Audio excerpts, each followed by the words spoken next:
Good morning, everyone, and welcome into Wake and Take. It's your boy Jason, and we've got some football to talk about today. Today, we've had some the dust has settled, right? The draft is behind us. We've had some rookie drafts. You know, we're seeing all the hype build up. So last week, I did my pre-draft rookie flag plants. Today, I'm bringing you my post-draft rookie flag plants. The rookies I like, plus they got good landing spots that I'm getting pretty excited about when it comes to their current value and stuff. So we've got some good rookies to talk about today. I've got 11 of them, and go blue. Let's go ahead, take out your coffee, sit back, relax, and enjoy the show.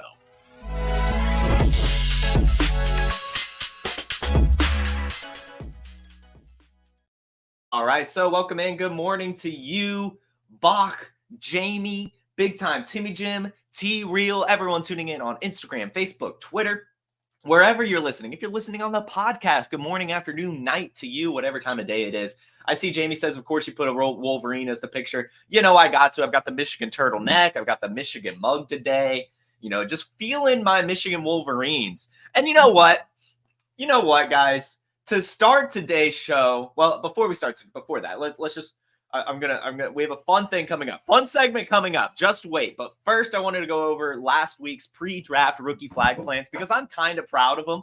I'm not going to lie. Some of them are not going to be on today's post-draft rookie flag plants, but some of them still will be. So Blake Corum, Roman Wilson, Kamani Vidal, Brendan Rice, Javon Baker, Luke McCaffrey, Marshawn Lloyd, and Ben Sinnott.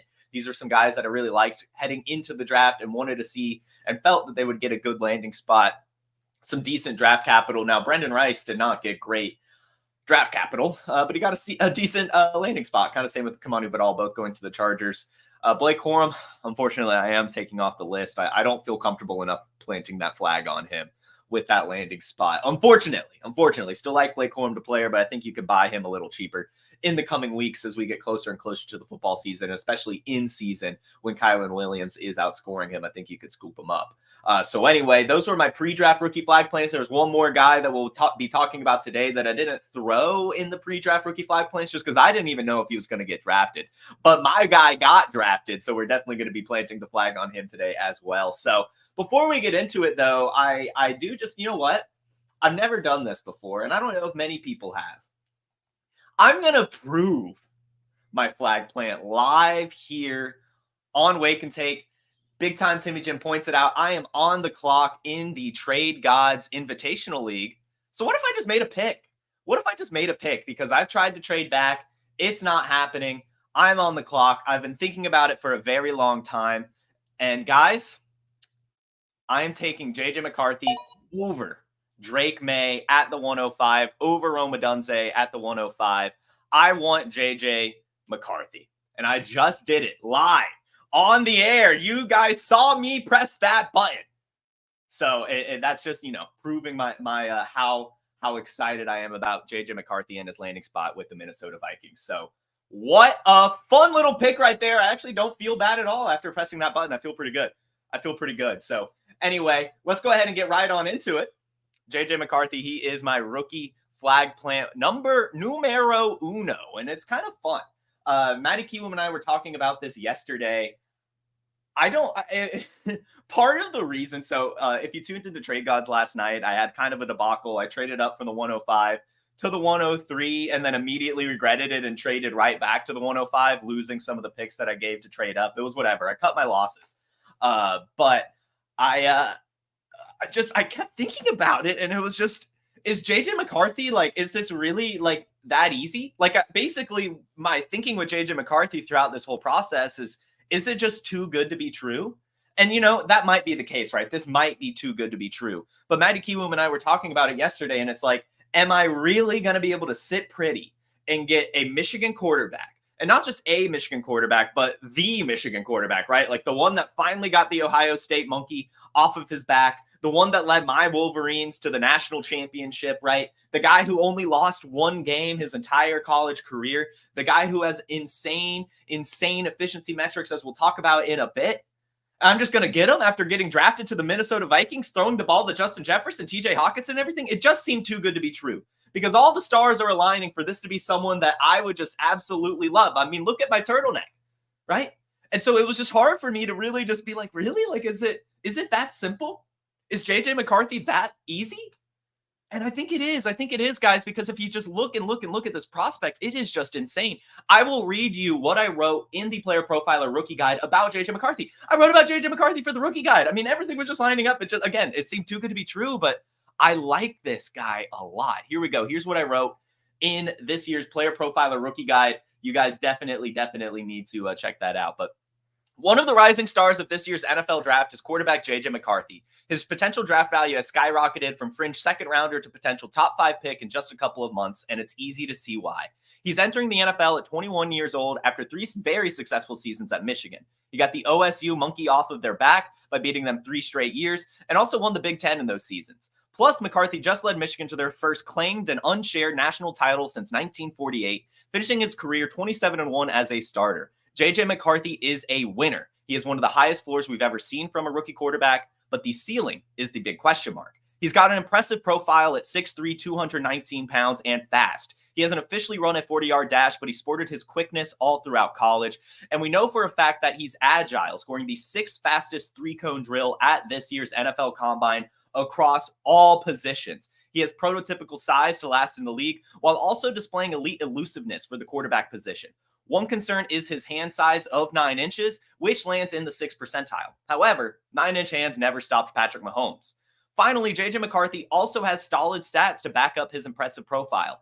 While Michigan was one of the least pass-heavy offenses in college, they ranked 117th in pass play percentage per game and 76th in pass plays per game. JJ McCarthy was still able to be effective as a passer. While having bottom-of-the-barrel volume, he had top-of-the-line efficiency, finishing with the 6th highest completion percentage in all of college football at 72.3%, and throwing for nearly 3,000 yards and 22 touchdowns, both inside the top 35.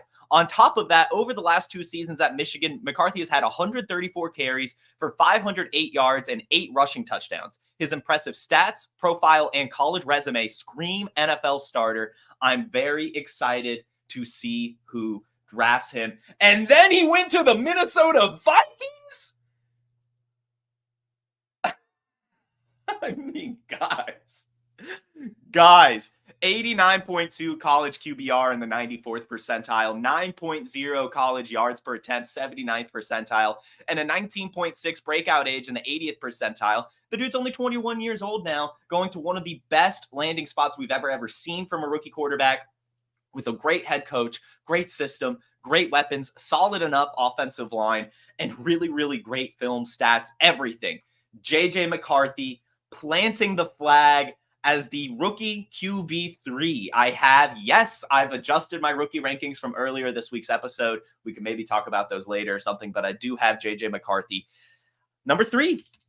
I do have JJ McCarthy number 3. Drake May has kind of been slipping every time I've been on the clock and looking at Drake May, I just don't have the gonads to do it. And I think the floor with the landing spot from JJ McCarthy is just, you can't pass it up. You just can't pass up a starting rookie quarterback for the Minnesota Vikings with a great college resume. So let's go JJ McCarthy. I love it. As you guys know, I had no quarterbacks flag planted because I had to see landing spots. I just have to. It's the most important thing when it comes to a quarterback. It is. I'm not going to argue it. You guys could in the comments, but I'm not going to do it. If a quarterback goes to a piss poor situation, they're going to be piss poor unless they are a superstar. And another quarterback that got a really great landing spot is Michael Penix Jr., guys. I'm planting my flag on him as well because he is slipping in rookie drafts right now, and I just don't think it's fair. Alan Seslowsky said it himself, right? That Michael Penix doesn't even have to play a single snap this year for him to maintain his dynasty value. He could go 0 for 0 this year, and he's still going to cost a first-round pick going into next season.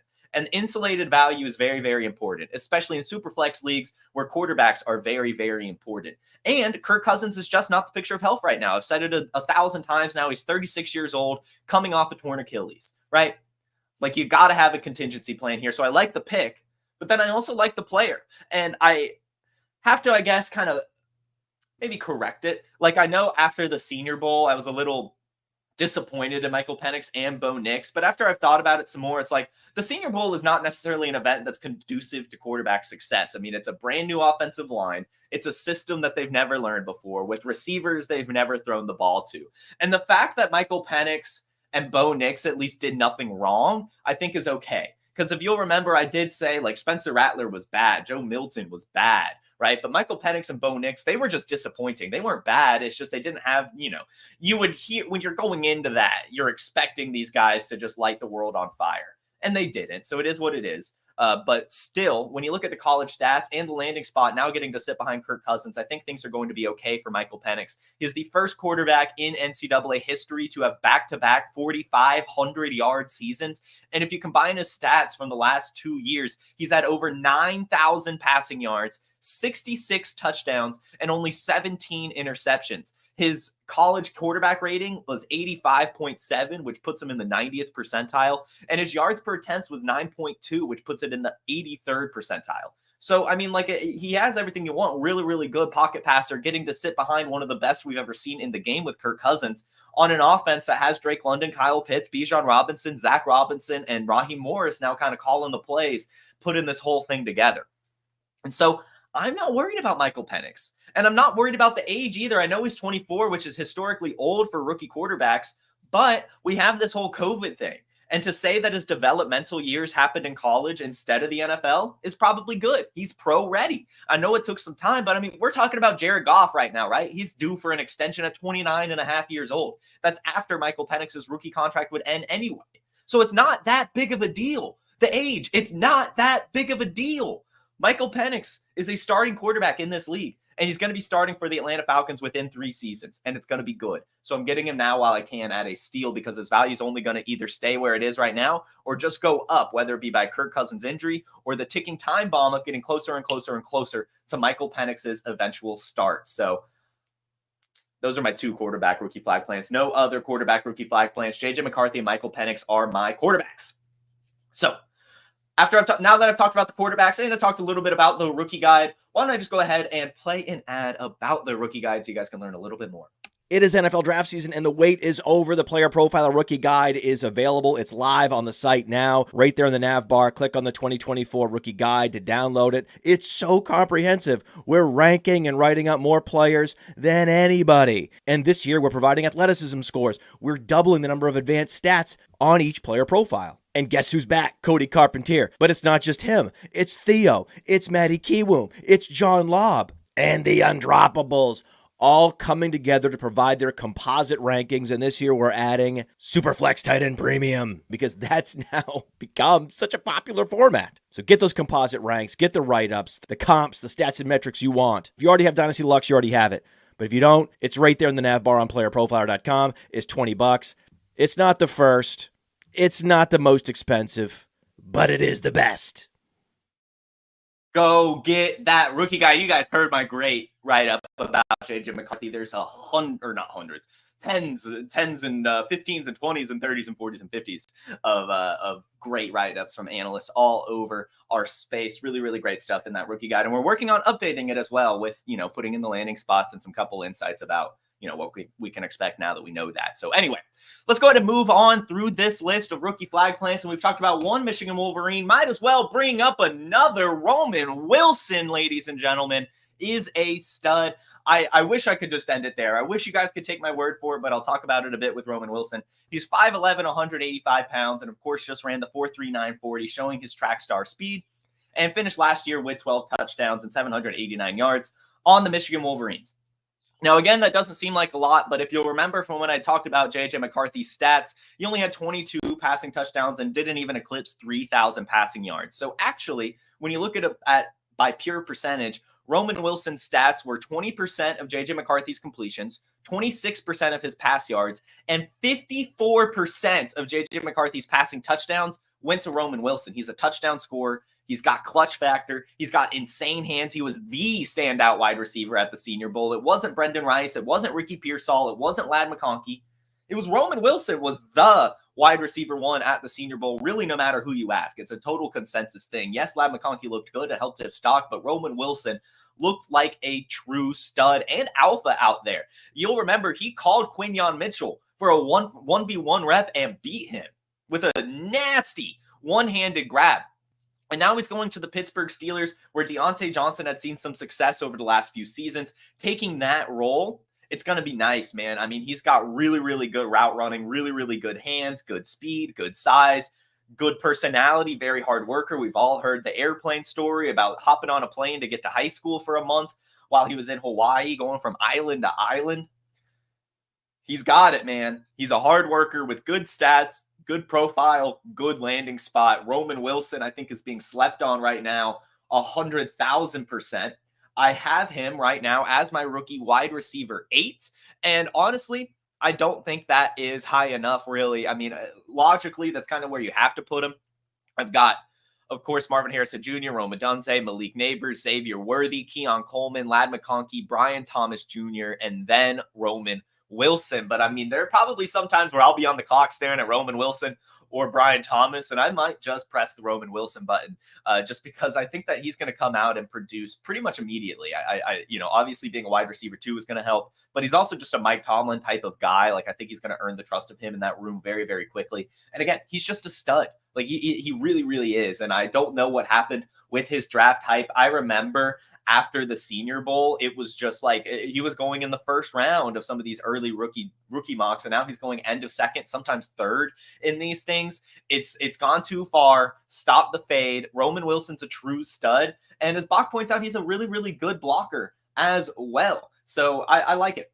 I like it. Now, of course, the quarterback position and Arthur Smith might be an issue in terms of volume, but I just think he's the type of player to success. And you guys already know, I still believe in Justin Fields. I just do. I can't get off it. It is what it is. I can't quit Justin Fields. So I'm going to get excited about Roman Wilson because, guys, there can only be one R. Wilson in Pittsburgh. It is written in the city law. So Roman Wilson is kicking Russ out of town and making Justin Fields the quarterback. So I like it a lot. I think that getting Roman Wilson on your roster right now, you will not be upset about it. I think he has wide receiver 3 potential written all over him. And in fact, that might just be his floor. I really like Roman Wilson a lot. Dude's a stud. Which I guess we can go ahead and move on to the next wide receiver I want to talk about. And that is Luke McCaffrey. This was another guy that I did flag plant going into the draft.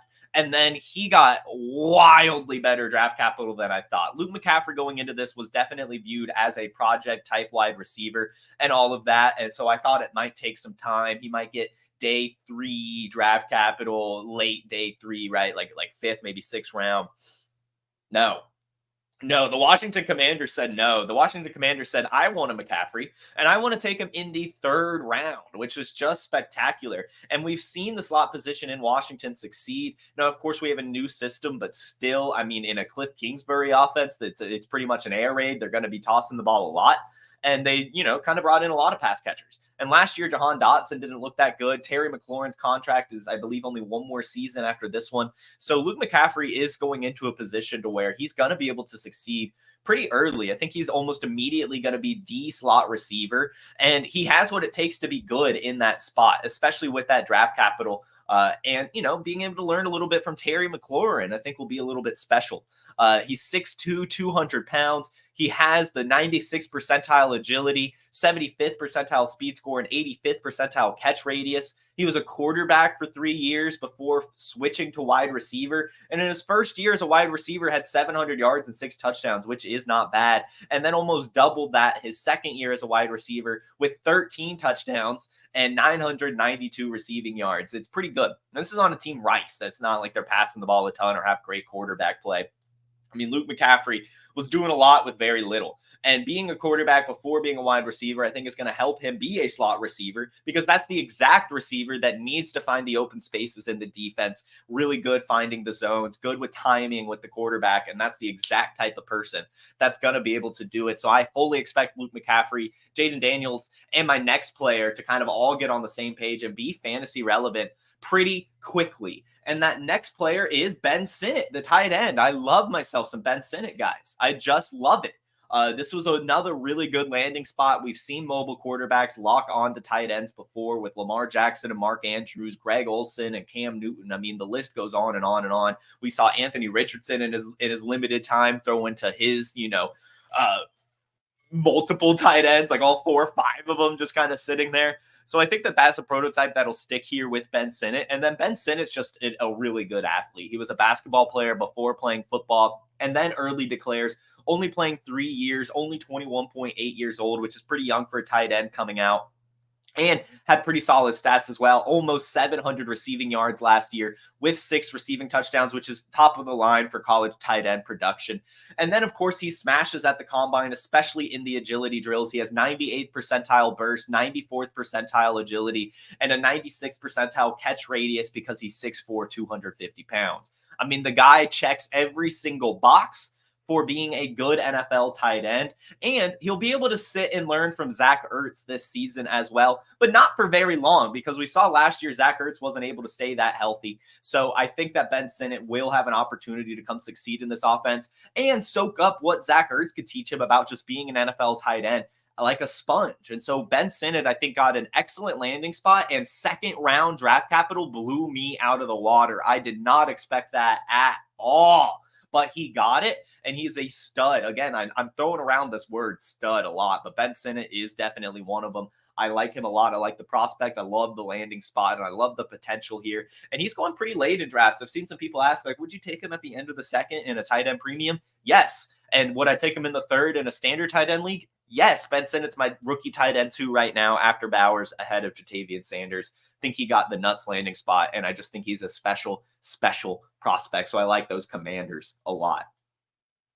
Let's go ahead and start talking about the Chargers, because I've got a couple players to talk about here, and it's Kamani Vidal, of course, is already one of them. Talked about him a lot going into the process. This was a guy that stood out to me at the Senior Bowl, and it's just the type of running back I like. Growing up, I loved Maurice Jones-Drew, and Kamani Vidal is basically him. Their profiles are eerily similar. They both have really big BMIs, while both being fairly short. And 5'8", 213 pounds for Kamani Vidal with a 91st percentile BMI. And he led college football in rush yards last season, 1,661 rushing yards, and also added 201 receiving yards on top of 15 touchdowns. This is a guy that is a full an all-purpose running back. He can run, he can block, he can catch. And he's going to an offense, the Los Angeles Chargers, that wants to pound the ball a lot.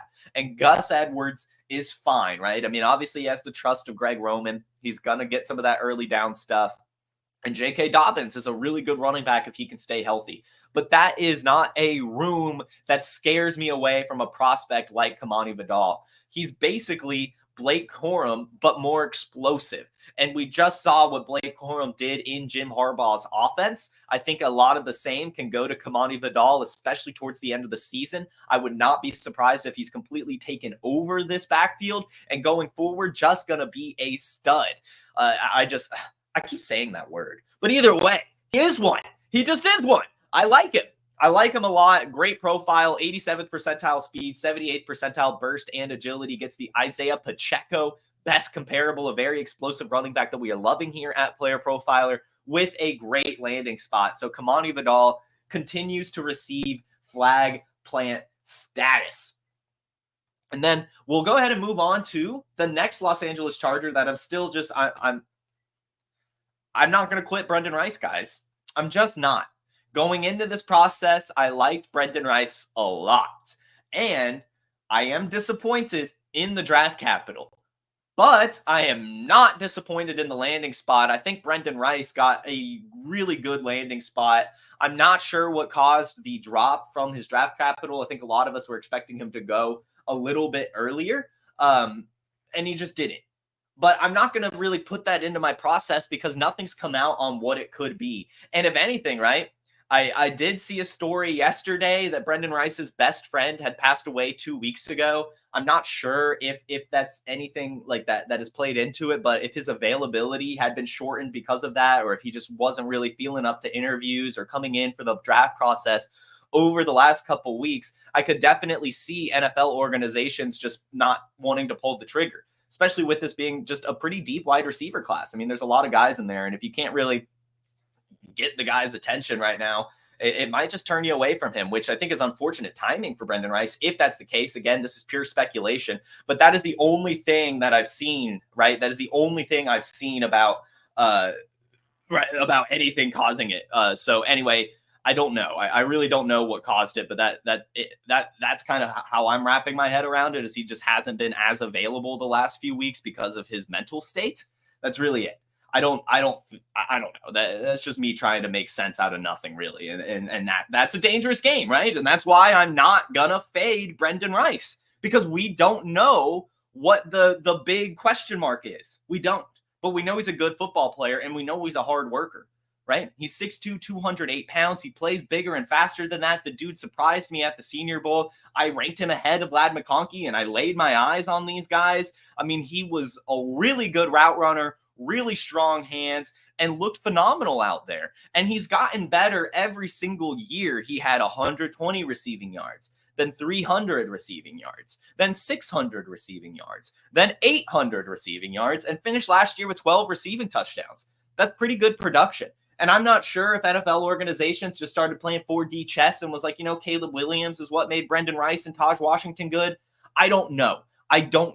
But I do know that Brendan Rice was good at USC. I do know he was good at the Senior Bowl. And I know he's still Jerry Rice's son. And I know he got a really good landing spot with the Los Angeles Chargers, who do not have a pure wide receiver too. Ladd McConkey, the wide receiver that they, spent their draft capital on, slot receiver.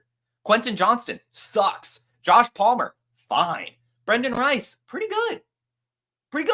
So I'm excited to see what can happen with him. I'm going to continue planting my flag on him.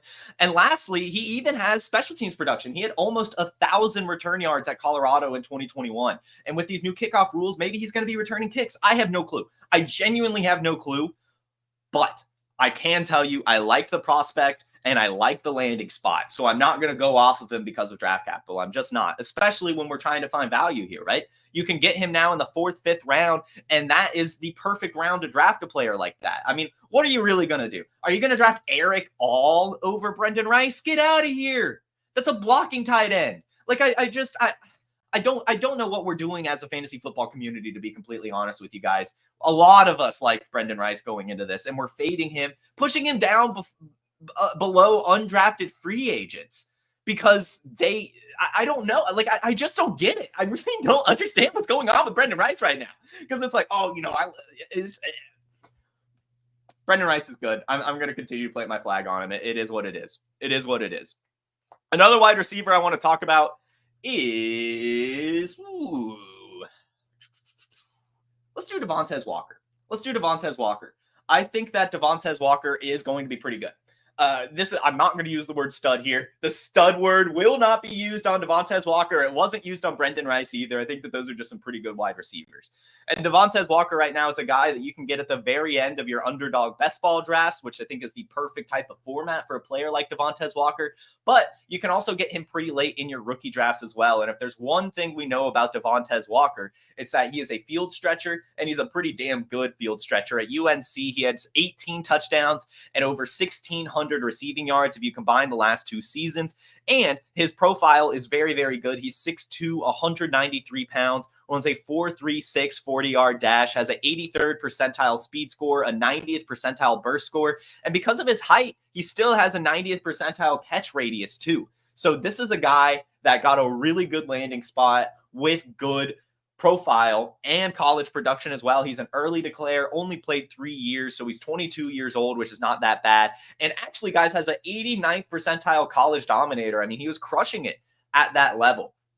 And the thing that has lowered his draft capital is his inability to catch the ball. And I know that's not what you want to hear for a wide receiver, but we have a lot of time before we're actually playing. And if a wide receiver can't learn how to catch the ball, then that's a bigger issue. But I think he can. We have a whole offseason. Lamar Jackson historically throws a pretty damn good deep ball, and they're going to be able to work on it together. And there's no real field stretcher on that team anymore. We saw Nelson Aguilar last year have a few good games. He had 4 games over 10 points and was actually getting on people's rosters. We have Marquise Brown the seasons before that. He was coming in and having the best seasons of his career, over 1,000 yards with them, finished as a top 15 wide receiver in standard.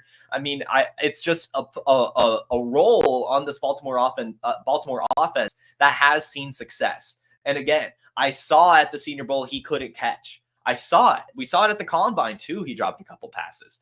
But the football is getting bigger. Jamar Chase was struggling with passes going into his rookie season. I'm not saying he's going to be Jamar Chase, but I'm saying that he can work on it. We've got months before football kicks off, guys.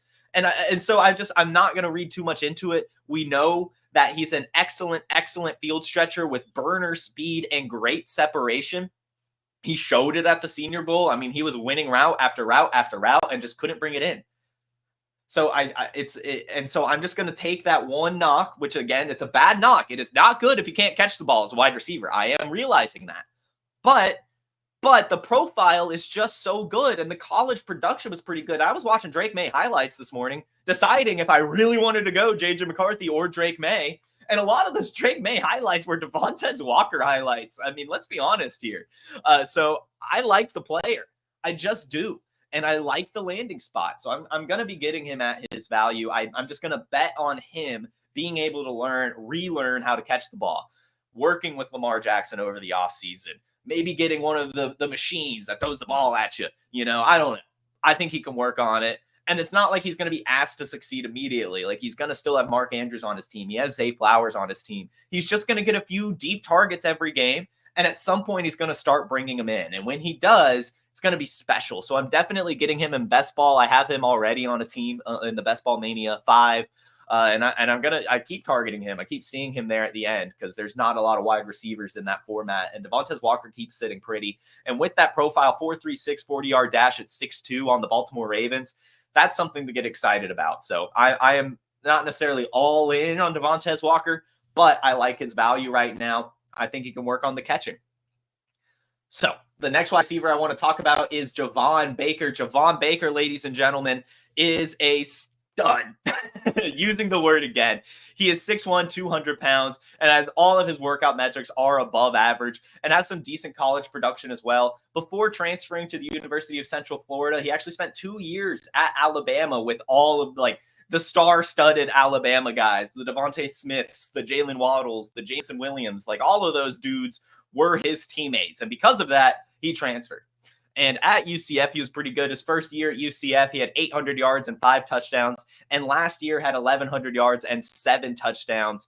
And despite playing all 4 years, he's only 22.1. I mentioned that Devontae Walker only played 3 years in college, but he's actually older than Javon Baker even is. So Javon Baker, I think, has some good potential here on the New England Patriots, getting the 4th round draft capital, but then also just having good production at UCF, getting recruited by Nick Saban, I think tells us a lot. And we know he's got that dog in him. We're, of course, already seeing the quotes come out left and right from him, making people in wheelchairs stand up, talking about how he's going to make the league pay for having him wait so long to get picked.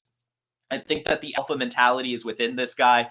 And I think that the ceiling is pretty high as well. I think he could end up leading the Patriots in targets next season, in receiving production as well. I like Javon Baker a lot. So I'm planting my flag on him. This is another stud for me. This guy can catch but can't run routes. This is kind of true. He's an okay route runner. It's fine. So we'll see how it goes. Obviously, no speed, struggles with separation. He has okay speed, I should say. No speed is unfair. But great hands, great mentality, good strength too. I think he'll be solid. I like Javon Baker a lot. So I've got 2 more players to talk about. We'll go ahead and talk about Jaylen Wright. Jaylen Wright right now, I think, is being disrespected. I actually have him as my rookie running back 3. I've got Jonathan Brooks, Trey Benson, Jaylen Wright, then Blake Corum and Marshawn Lloyd and Kamani Vidal. And I might move it all up, to be honest. I might move it all up. But either way, Jaylen Wright, I think, is just being disrespected. You can go tune into last night's Trey Gods episode if you want to hear me and Maddie Kiwoom talk about it. But basically, Jaylen Wright is going to be a star in Miami. This is the thing here, guys. We know and knew that the Miami Dolphins do not have a bell cow running back. And not just that, they do not want a bell cow running back. They do not want it. They want the speed, and they want them to stay healthy, and they want to rotate them in and out so the explosiveness is not lost. And so getting Jaylen Wright was a great move by Mike McDaniel. And the coolest thing about it is, yeah, he gets 4th round draft capital, but they actually traded next year's 3rd to get him. So you can kind of paint a picture and a little story that this is actually day 2 draft capital that they used on him. They wanted him so bad that they had to use next year's 3rd round pick. They did not want to see him keep slipping. They wanted him on the team. And it's easy to see why. Over the last 2 seasons, he's had 1,900 rushing yards and 14 rushing touchdowns. He had 22 receptions last year. He's an early declare at only 21 years old. And his college yards per carry was 7.4, which puts him in the 95th percentile. Super, super quick guy. And on top of being quick, running that 4.38 40-yard dash, that blazing speed, he actually has the size, which is really, really good. He's 5'11", 210 pounds. So actually, compared to Devon Achane and Raheem Mostert, Jaylen Wright has the potential to lead them in carries. Like, he's the one that actually has the workhorse build. And so I told Matty Kiwoom yesterday on Trade Gods, I would not be surprised if, we're sitting at like week 4 in 2025 and Jaylen Wright is out touching Devon Achane. Out producing, that's a different story. But I could definitely see Jaylen Wright getting more opportunity just because of his durability. So I like the landing spot a lot. We saw last year Raheem Mostert only had a 57% snap share, but his opportunity share was even lower at 53%. And Devon Achane only had a 43% snap share. So no one's really getting that true bell cow role. So I would not be surprised if even this season, right, we're seeing Raheem Mostert 6 carries, Devon Achane 8 carries, Jaylen Wright 5 carries, right? Like, just all of them getting 30 to 40% on a week-to-week basis. And then we're having trouble deciding which one blows up. But Jaylen Wright is a running back that will see a lot more volume and production than people are expecting right now. He's going way too late in rookie drafts. And I think that the Dolphins have a really good running back in him and a guy that can be at worst the RB2 going into 2025 and has the potential to be the RB1 ahead of Devon Achane. I'm just saying it. And I'm an Achane guy. You guys know it. We talked about it last year. I was saying, screaming from the rooftops even, that Devon Achane's weight doesn't really matter. Like, you need to get him. He's quitting track. He's putting on the football weight. And he's so explosive at the SEC with really not much injury concerns. But we have seen the injury concerns now. He was injured like 4 times last year, a bunch of different stuff. We've seen the durability issues with Raheem Mostert. And we know that Mike McDaniel doesn't want to feature one running back. So I think that this is going to be a backfield trio almost, with just speed after speed after speed. And so I am getting Jaylen Wright in best ball. I am getting a Jaylen Wright in rookie drafts. I just like it. I like it. See a question here. Why'd they use a future 3rd to trade up in round 4? And why not just take him around 3? I don't know. I mean, maybe they just wanted whoever they got in round 3 too. It's some questions, right? Definitely a valid question on why they didn't just pick him in the 3rd round, but they knew that they could get him in the 4th. And they did.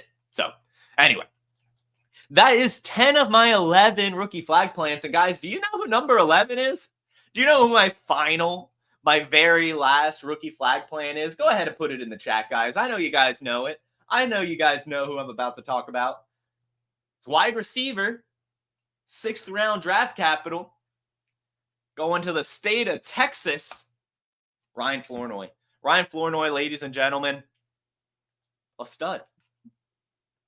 Ryan Flournoy is a stud.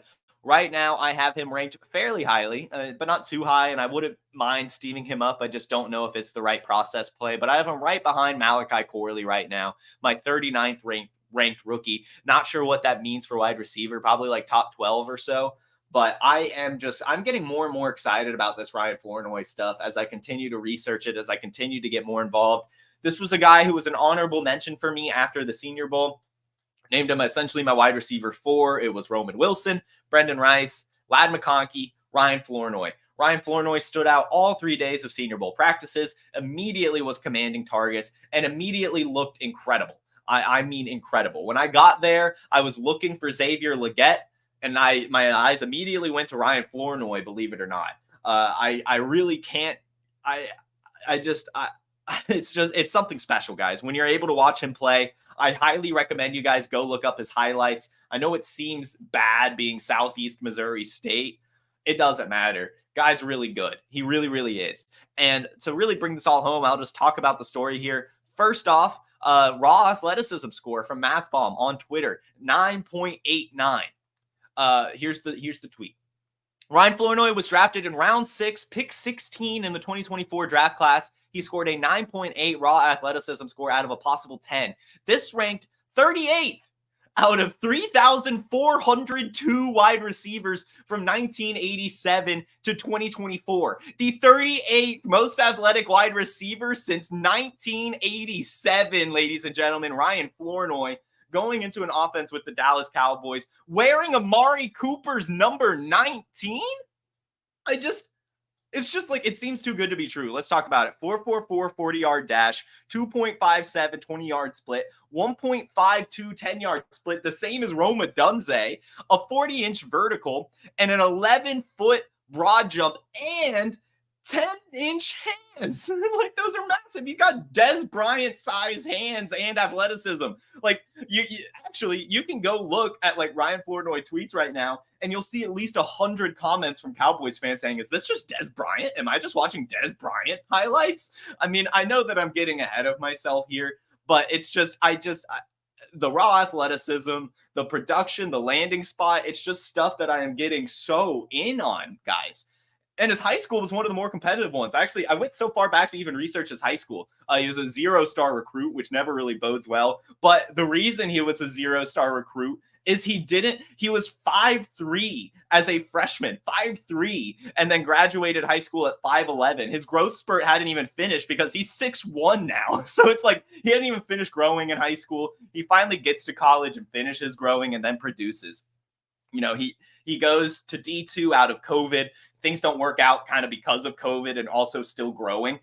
So then he goes the JUCO route, unfortunately tears his ACL, but then recovers from the ACL and leads his team in receiving. And then after leading his team in receiving, gets to go D1, goes from JUCO to D1, Southeast Missouri State, where he leads them in receiving in back-to-back seasons. And I'm going to add one more thing, because I know you guys have heard this spiel. But I talk about him leading the Southeast Missouri State in receiving in back-to-back seasons. I read into it more, and I was like, why did his senior year production drop off from his junior year production? Like, that's never that good. Guys, you want to talk about dog mentality, you want to talk about work ethic, the conversation starts with Ryan Flournoy, because he broke his hand early in the season, his senior year. Broke his hand, and only missed 2 weeks. And then went on to finish the season and have over 800 receiving yards with a broken hand. I mean, like, it's really, really special, guys. It's really, really special. More Ryan Flournoy propaganda. There are reports out there that he had the fastest GPS speed among all wide receivers in positional drills at the NFL Combine. Faster than the Keon Coleman speed that some were reporting. And basically, Puka Nacua was the wide receiver who did that last year. So his game speed is very, very fast, faster than any wide receiver in this class, according to some people who have GPS speed tracking. Like, it's not a very publicly available thing, but I've seen multiple people talk about it. So I'm just going to latch on to it. And then if you go to his NFL.com draft profile, here are his strengths. Possesses size and physique of an NFL target. Commitment to vertical push in drive phase out of the route. Works back into top positioning on underthrown balls. Catches with sudden sticky hands and has a feel for congestion around him. Elusive and physical with the ball in his hands. And most importantly, head coach raves about coachability and team first mentality. That's exactly what you want to hear about a prospect getting picked in the 6th round. A guy who's going to come in, work hard, learn from the coach, and have that team first mentality, especially on the Dallas Cowboys, with the wide receiver 2 position totally up for grabs. I know Brandon Cooks is there, but the contract situation is not great. There were some rumors going into this that he's still a cut candidate heading into June 1st. And he was kind of washed out last season. So I know that this is high praise, that I keep talking about a 6th-round rookie going to the Dallas Cowboys. But when we're talking about the 38th most athletic wide receiver from 1987, a Senior Bowl standout, a Combine standout, a guy who's produced at JUCO and D1, on top of, like, it's just playing to a broken hand, tearing his ACL and recovering. I mean, it's... I can only get so excited about this guy, but he is, he is my biggest rookie flag plant, my super flag plant. And what's cool about him being my super flag plant, I learned that's his nickname. In college, they called him Ryan Super Flournoy. How cool is that? I just like it. And I urge every single one of you to go watch some highlights because they are some awesome clips. I even went and I was watching his huddle tape. I was like, how do you look in high school too? And it was just like, I had to keep going. I was like, has this guy just always been good and just or disrespected?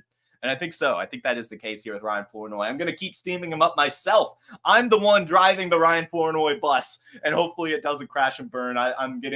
He's my rookie crush, guys. I love it. I love it. So those are my post-draft rookie flag plants: Roman Wilson, Kamani Vidal, Ben Sinnott, Brendan Rice, Luke McCaffrey, Javon Baker, Ryan Flournoy, Devontae Walker, Jaylen Wright, JJ McCarthy, and Michael Penix Jr.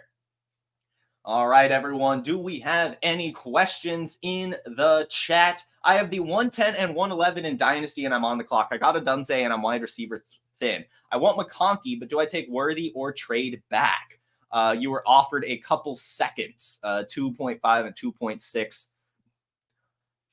I mean, who all is there? If this is super flex and Michael Penix is there, I think if you go Worthy Penix, you're probably in good shape. But I do have Worthy ahead of McConkey.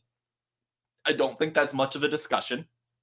I know that McConkey got a pretty good landing spot and pretty good draft capital, but I still don't see him having quite the ceiling that Xavier Worthy does on the Kansas City Chiefs with Patrick Mahomes with that speed.